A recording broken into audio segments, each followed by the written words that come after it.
Bonjour, bienvenue sur ma thérapie. Dans le cadre du cours sur les suites numériques et à la suite de la petite vidéo de point d'ancrage, nous allons maintenant aborder le contexte historique. Donc on va revenir très loin dans le temps, environ en 540 avant Jésus-Christ, à l'école pythagoricienne. Donc Pythagore et le théorème qui porte son nom, vous le connaissez depuis quelques années maintenant.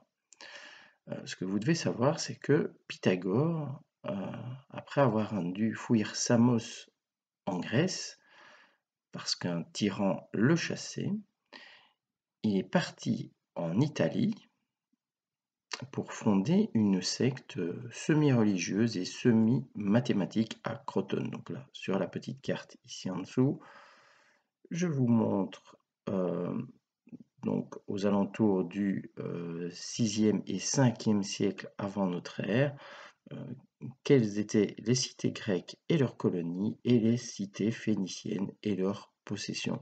Donc là, Pythagore reste toujours dans les cités grecques de l'époque. Alors Pythagore va marier l'arithmétique et la géométrie. Il représente les nombres sous forme de polygones. Pour lui, 0, ce n'est rien, puisque on ne peut pas représenter un polygone avec 0 élément ou qui a 0 de côté. La doctrine de son école est que tout est nombre. Alors, Pythagore proclamait que le nombre complet est 10. Alors 10, la décade, est composée des 4 premiers nombres naturels que nous comptons dans leur ordre. Donc il s'agit d'une suite de 4 nombres, 1, 2, 3, 4. En plaçant les nombres de cette manière, on va pouvoir les relier et il appelle cette décade la tétractis, donc la tétrade. Elle est constituée de la somme de 1, 2, 3 et 4. Il s'agit d'un nombre triangulaire de côté 4. Donc ce polygone, c'est un triangle.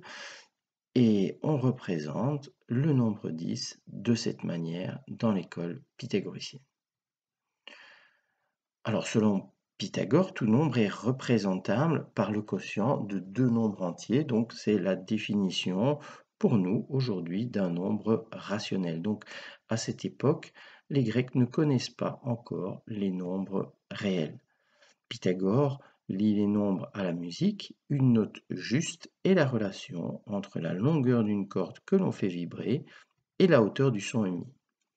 10, nombre triangulaire de côté 4, donc on l'a vu tout à l'heure, la tétrade, elle cache des rapports harmoniques des intervalles de quarte, 3 sur 4, quinte, 2 sur 3, et l'octave par exemple, 1 sur 2. Donc pour les musiciens, vous reconnaîtrez ces rapports harmoniques.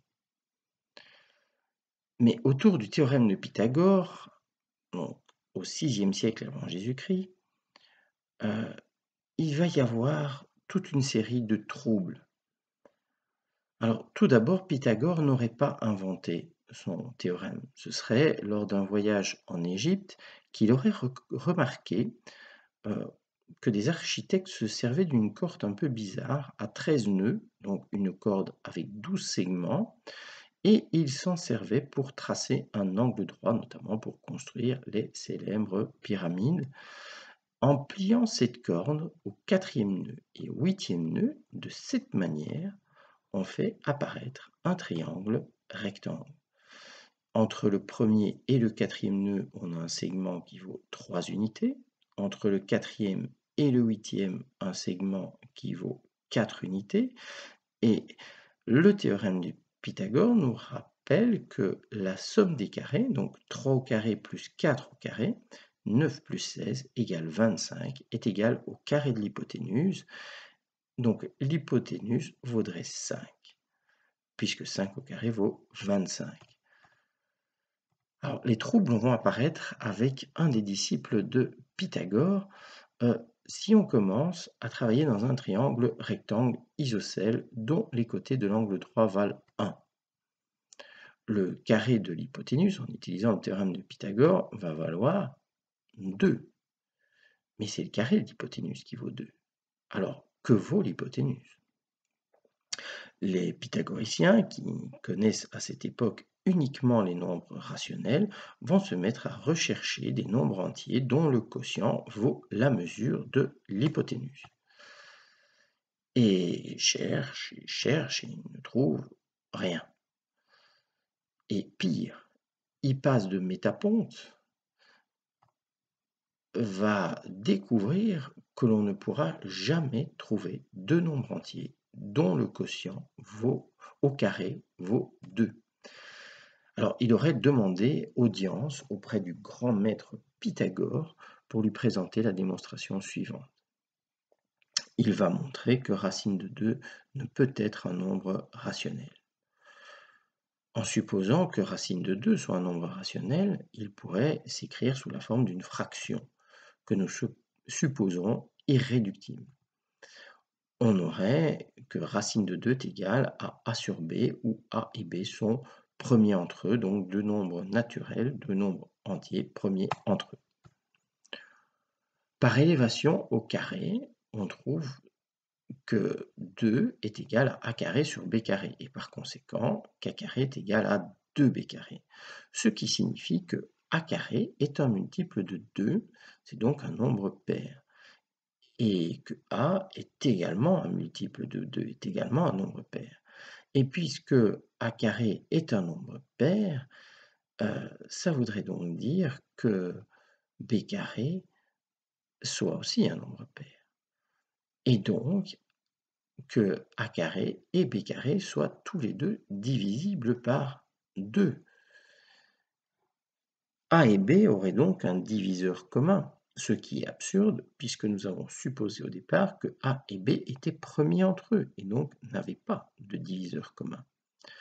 Puisque c'est donc absurde, il est donc impossible que a et b au départ aient été choisis premiers entre eux, donc nous ne trouverons jamais de nombres entiers a et b de telle manière que leur quotient élevé au carré soit égal à 2. Racine de 2 n'est donc pas un nombre rationnel.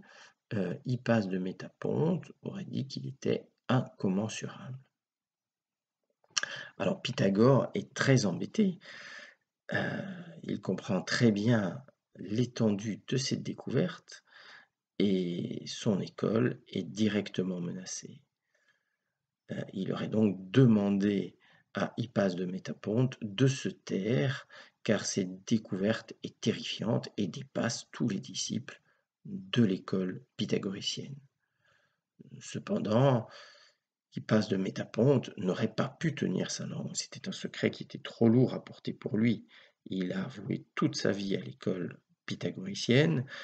Pour lui, tout est nombre et il vient de comprendre la supercherie. Et donc, l'histoire raconte qu'on aurait emmené sur une galère grecque Hippace de Pythagore quelque part en mer. On lui aurait coupé la langue et on l'aurait noyé. Mais le mal était fait.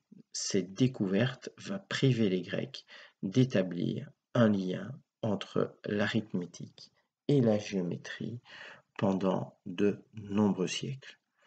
Donc, je vais reprendre une prochaine vidéo pour expliquer d'autres éléments relatifs et quel est l'intérêt maintenant d'utiliser une suite pour essayer d'approcher ces nombres incommensurables. Donc, on se retrouve dans une prochaine vidéo sur Mathérapie. À bientôt. Au revoir.